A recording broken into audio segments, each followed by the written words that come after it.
There guys, if you've been watching my Manta videos, you'll see that this is part 2 of 1. I've managed to get the bonnet open.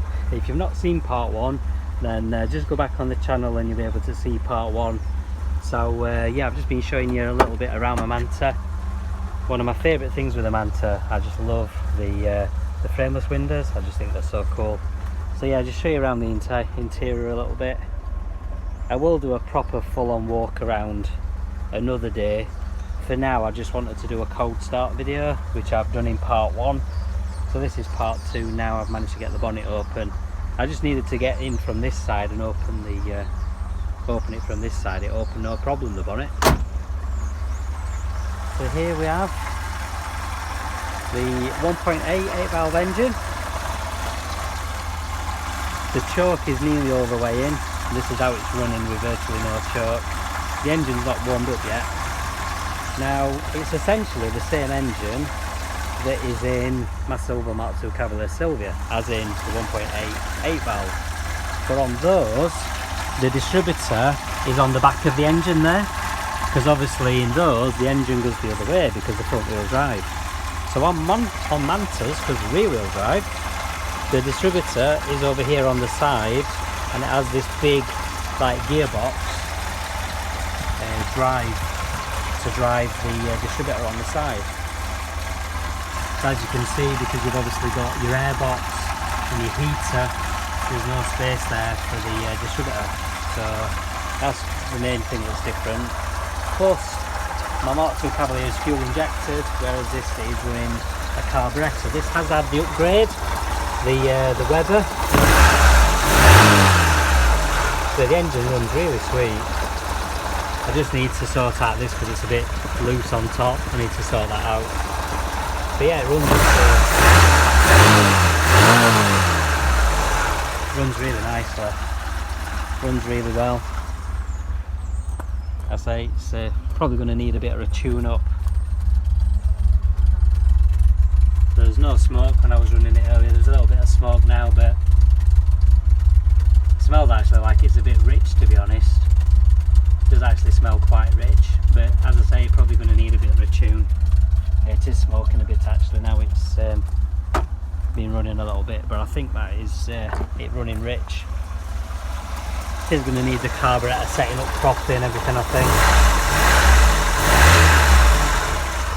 But that's it for now, guys. I just wanted to do that cold start video and let you listen to it running.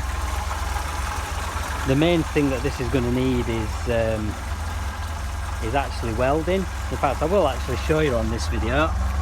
You see down here, it's had some welding done already. A little side skirt there just needs a little bit of a repair. But the main thing, I don't know if it'll show on the video, it doesn't really show very well, is on these they have these chassis rails and they call it the swan neck, and it needs welding on that both sides. So that's the main thing it's going to need. Oh, it's coughing and spluttering a little bit.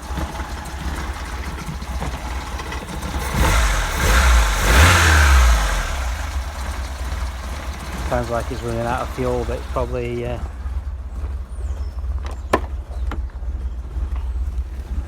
probably just needs a little bit of choke.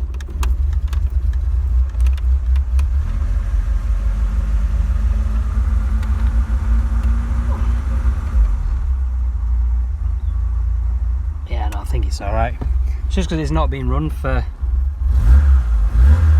It's been off the road a long time. So it's probably just going to need a good service, and gives good oil pressure when you get the revs up. The oil pressure drops off at tick over, but I think that's what it's supposed to do. A bit different to me Mark II Cavalier Owen, because that gives good pressure until it starts to get hot and then the pressure drops, but apparently that's normal for these.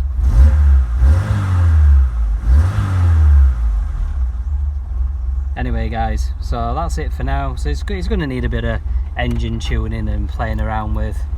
It's probably going to need to, that's it now with the choke all the way in.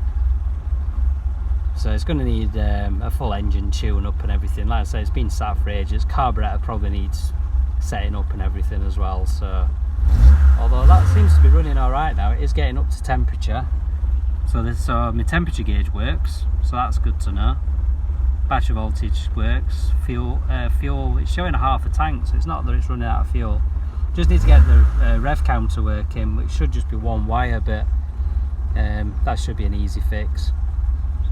So yeah, anyway guys, so yeah, so that's another Manta video. So I shall keep you informed as things progress, as I get things fixed and welding done and what have you, because as I said, the swan necks need doing. Ignore my work shoes. Swan necks need welding both sides. There's also some floor area under here, which again I'll show you another day when I do a proper walk around. Just turn it off for now. So yeah, as time goes on, I'll keep you informed, and I'll show you as things progress. I've also got my other projects, as you'll know if you're familiar with the channel. Got my Vectra GSI there, which I'm trying to get on the road. My daily driver Owen over in the distance. I've got this one, Sylvia, my Mark II Cav Saloon, which I'm aiming to get back on the road as soon as I can. My Frontera, which you can just see through under the gap. I've done some videos on the Frontera recently. So yeah, I've got plenty on, plus I've got another 2 cars in the garage, which I ain't done many videos on them either. So I've got loads of content, all Vauxhall Opel related. So if you want to see the content, then please subscribe, notification bell, all the usual, and then you can keep up to date with what I'm on with. And again, like I've said before, I do want to get a proper camera and editing software and do some more professional videos, because it is a bit amateurish, all shaky, just using my mobile. So I would like to be able to do better quality videos, which will come in time, But until then, thanks a lot for watching guys, and I'll see you in the next one. Cheers.